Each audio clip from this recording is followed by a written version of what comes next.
There's several different types of fishing line anglers can use, and one of them is braided fishing line. In this week's Fishing Tips, Paul Nelson talks about the advantages and disadvantages of using it.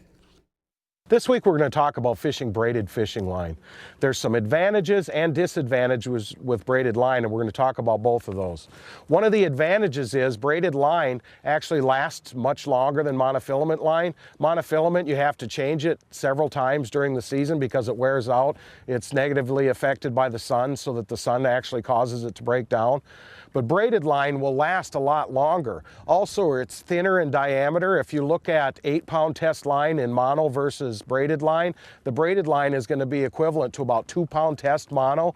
So it's actually going to allow your lures to fish deeper, and it cuts through the water better. If you're using crankbaits, the same lure, the same speed, the same pound test, that braided line is going to fish a couple of feet deeper, which can be a key to be able to get your baits down to the right zone where the fish are.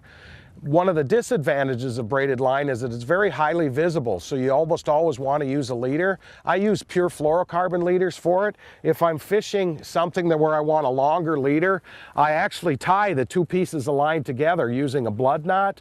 It's basically two improved clinch knots tied to each other so that you have that little knot to reel in, so that you're not having to worry about reeling in that swivel into your end rod guide, which would actually ruin your guide and end up damaging your line.